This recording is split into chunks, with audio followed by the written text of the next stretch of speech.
So hello everyone, welcome to Sigma Academy. जैसे कि आप लोगों का एग्जाम जो है 14th ऑफ दिसंबर को है, तो बहुत ही अब आपके पास कम टाइम बचा है।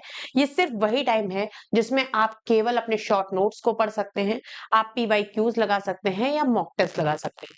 तो पीवाईक्यू सेशन आपके लिए रखा गया है ताकि आपको अपनी तरफ से बहुत ज्यादा क्वेश्चंस को सर्च ना करना पड़े। हम आपके लिए सर्च करके खुद लाएंगे और सॉल्व कराएंगे ताकि आपके आने वाले एग्जाम में आपको बहुत ज्यादा इससे हेल्प मिल सके। तो यहाँ पर 2014 से लेकर 24 तक के सारे क्वेश्चंस लगभग यहाँ पर मौजूद होंगे। बहुत सारे सेशंस में इसके पहले ले चुकी हूँ, तो वो भी जाकर अभी आपने नहीं देखे हैं तो देख लीजिए और हमारे चैनल सिग्मा एकेडमी को सब्सक्राइब कर लीजिएगा।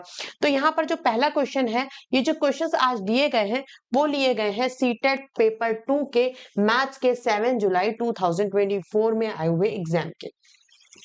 तो इसमें जो भी आज क्वेश्चंस लिए गए हैं मैंने 7 जुलाई 2024 के ही लिए हैं, जो कि पेपर 2 की मैथ्स का है, जो कि पेपर 2 का एग्जाम देने वाले हैं टीजीटी लेवल के लिए, उनके लिए ये मैथ्स के क्वेश्चंस हैं।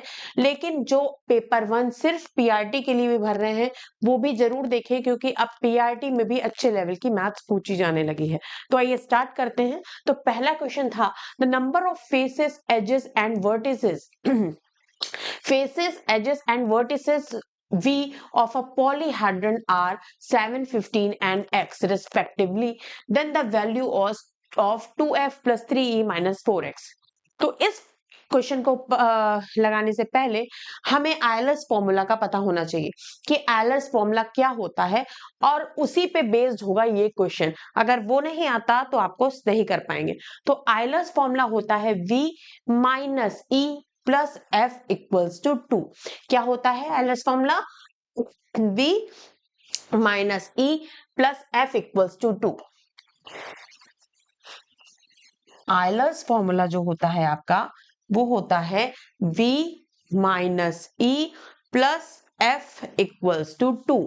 तो ठीक है, हम लोगों ने यहाँ पे लिख लिया V minus E plus F equals to 2। अब हम लोगों ने यहाँ पर फॉर्मूले में जो आपको क्वेश्चन में दिया गया है वैल्यूज वो रखेंगे। यहाँ एफ की वैल्यू दी गई है 7, E की वैल्यू आपको दी गई है 15 और V की वैल्यू दी गई है x। तो x minus 15 plus 7 equals to 2।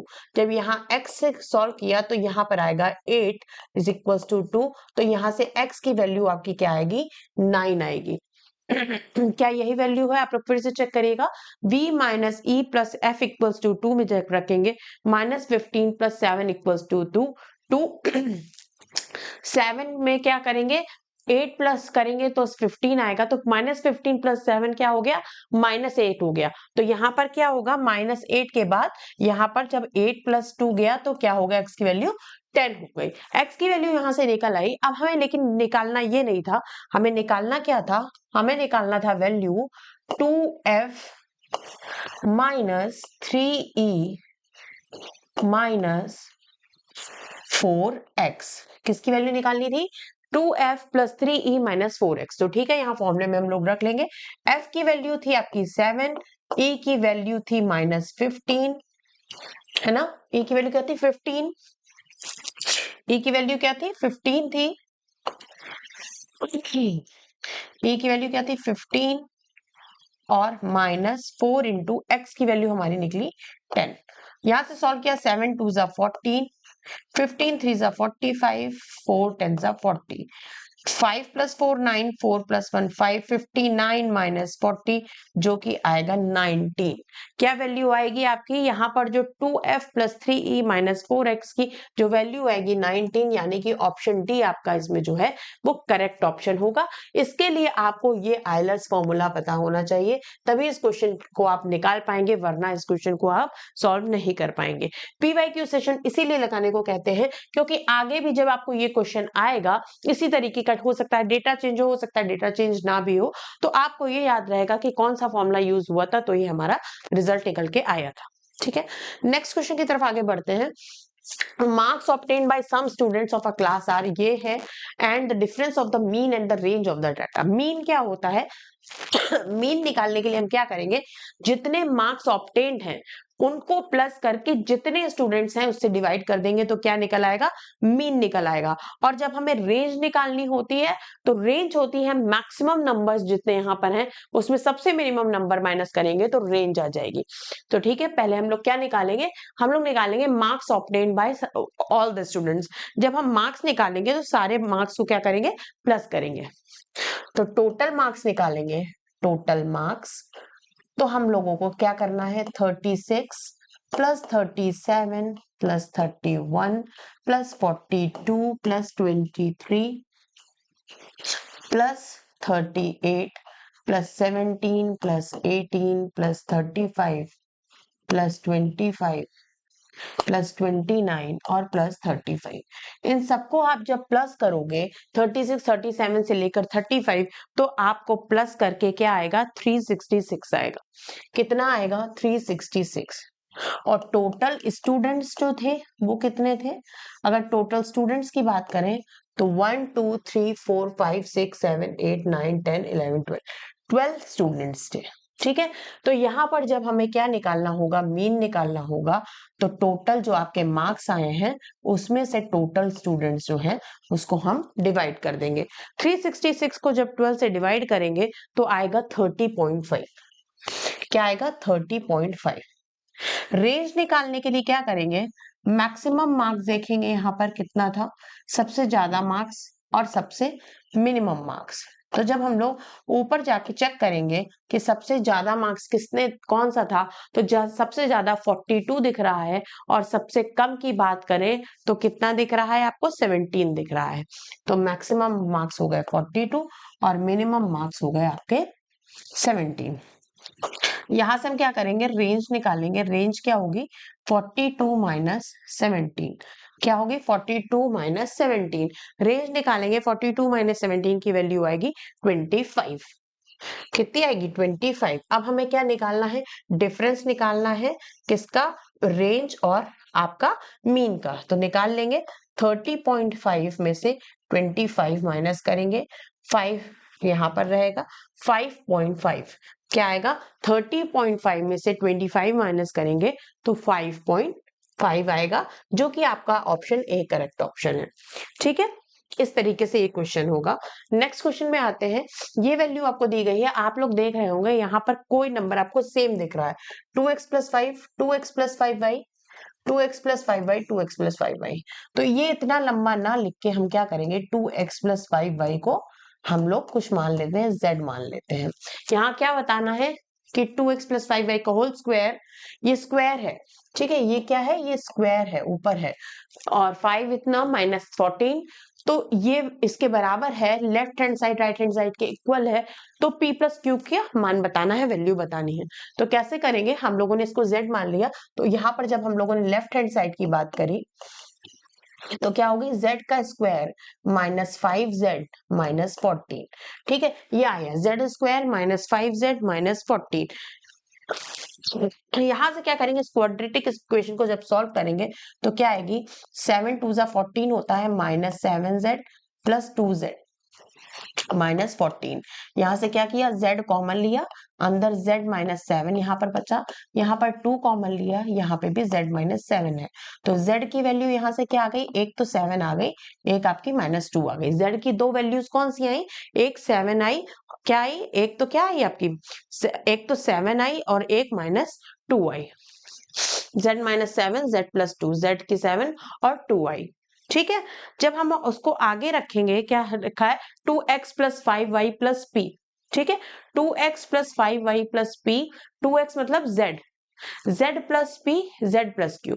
अगर ये फॉर्मूला हम इसको अगर यहाँ पर ये हटा के, अगर ये हटा के हम लोग क्या लिखना चाहें, अगर इसको एक साथ लिखना चाहेंगे तो क्या होगा, ये जो z माइनस 7 था है ना, z प्लस 2, तो इसको जब हम लोग आगे लिखेंगे तो एक z माइनस 7 आएगा और एक z प्लस 2 आएगा, है ना। यहां पर हमने इसको फॉर्मूले को रखा, ये किसके इक्वल है, ये तो इस लेफ्ट हैंड साइड का निकल के आया, राइट हैंड साइड में यही वैल्यू क्या है, 2x plus 5y plus p into 2x plus 5y plus q।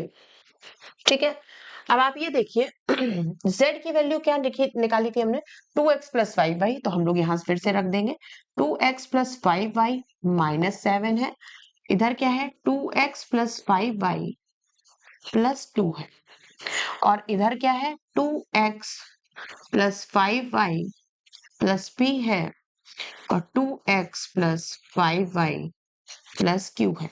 अगर यहाँ पर हम लोग जब इन दोनों को कंपेयर करेंगे तो यहाँ पर p की वैल्यू इससे इसको कंपेयर करेंगे, है ना, और क्या करेंगे इस वाले को इससे कंपेयर करेंगे, दोनों क्योंकि left hand side right hand side के इक्वल था। तो ये क्वेश्चन जब हम लोग सॉल्व करेंगे तो यहाँ से p की वैल्यू आपकी आएगी -7 और q की वैल्यू आएगी 2। ठीक है, अब हमें निकालना क्या था p प्लस q की वैल्यू, है ना, किसकी निकालनी थी p प्लस q की वैल्यू। तो p की वैल्यू क्या निकली है -7 और q की वैल्यू है 2। -7 प्लस 2 की वैल्यू आएगी आपकी -5, जो कि ऑप्शन बी आपका करेक्ट ऑप्शन होगा। कौन सा होगा, ऑप्शन बी है जो होगा वो करेक्ट ऑप्शन होगा, 5 आंसर आएगा। ठीक है, क्या आंसर आएगा 5 आंसर आएगा, -5 आएगा। नेक्स्ट क्वेश्चन की तरफ बढ़ते हैं। ये क्वेश्चन किस पे है, ये आपका है आपका प्रॉफिट और लॉस पे। ठीक है, a trader buys 12 fans for 24,000। एक व्यापारी ने क्या करा, 12 पंखे खरीदे 24,000 में, और he marks each fan at 25 above the cost price. और मार्क प्राइस क्या रखा, उसका जो कॉस्ट प्राइस थी एक फैन की उससे 25% ज्यादा रख दिया। अगर वो सारे ही फैन 10% डिस्काउंट में बेच देता है, डिस्काउंट हमेशा किस पे लगता है, मार्क प्राइस पे रखता है, ये ध्यान रखिएगा। छूट हमेशा हमेशा किस पे मिलती है, जो आपका अंकित मूल्य होता है। अगर 10% का डिस्काउंट दे देता है वो मार्क प्राइस में, तो ओवरऑल प्रॉफिट कितना है, प्रॉफिट निकालना है आपको। अब यहाँ पर बात क्या किया गया है, पहली लाइन से आप देखिए, धीमे धीमे करिएगा इस क्वेश्चन को। A trader buys 12 fans for इतना, 12 फैंस, यहां पर किसकी बात हो रही है, कॉस्ट प्राइस की। ठीक है, यहां पर किसकी बात हो रही है, कॉस्ट प्राइस की, क्रय मूल्य की। तो 12 फैंस के जो कॉस्ट प्राइस थी वो थी 24,000।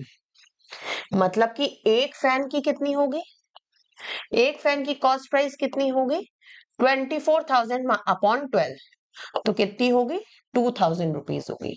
ये cost price of one fan आ गया। वन फैन की क्यों हमने कॉस्ट प्राइस निकाली, क्योंकि यहाँ पर बात सिर्फ एक एक फैन की करी गई है। क्योंकि उसने क्या किया है, कॉस्ट प्राइस क्या किया था, जो मार्क प्राइस बनाया था उस फैन का, वो 25% अबव बना दिया था कॉस्ट प्राइस का।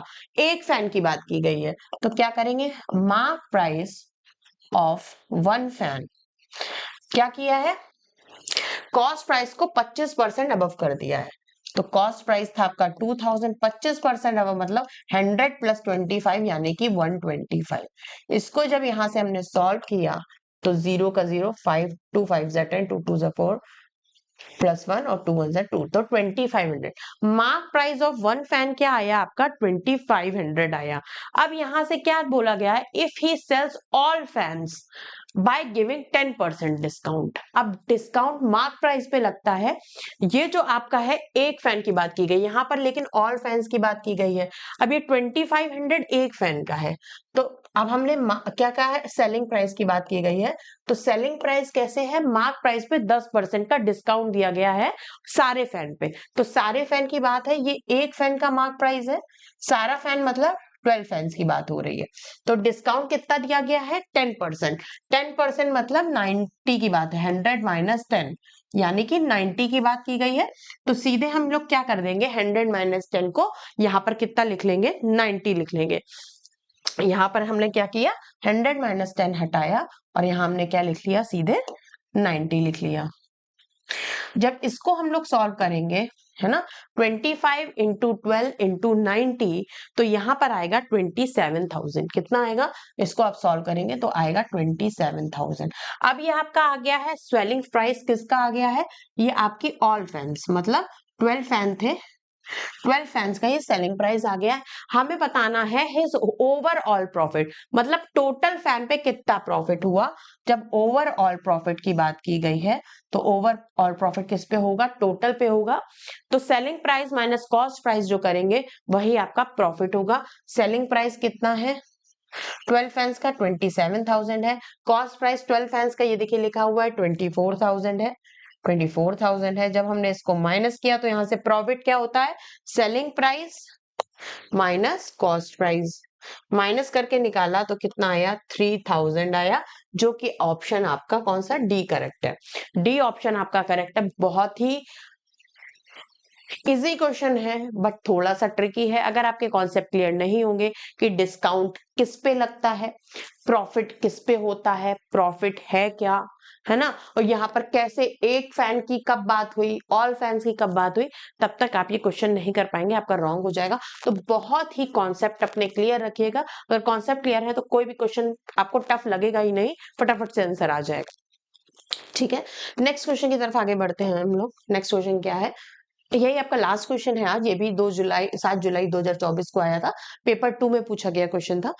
ये आपका क्या है, ज्योमेट्री बेस्ड क्वेश्चन है। इसमें क्या पूछा गया आपको कि M is a mid point on side A B of a triangle A B C. ये कोई ट्राइंगल है आपका, ठीक है, ए बी और सी। ए बी हमने यहाँ क्यों बनाया, क्योंकि यहाँ पर एक मिड पॉइंट M की बात हो रही है जो M ए बी पे है, ठीक है। फिर क्या बात की गई, ये कोई M मिड पॉइंट है, इसकी बात हो रही है। कैसे है कि ए एम, क्या बात की गई है, ए एम बी एम और सी एम ये इक्वल्स है ना। और बोला गया है if angles A and B, A की वैल्यू x बताई गई है, बी की वैल्यू 70 डिग्री बताई गई है, तो क्या बताना है, 3x + 25 की वैल्यू है।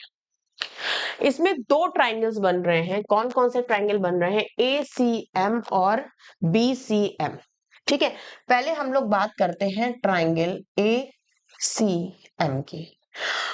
एक आपका क्या होता है, एक थ्योरम होती है आपकी, अगर किसी ट्राइंगल में, ट्राइंगल में क्या होती है, 3 साइड्स होती हैं, 3 एंगल होते हैं।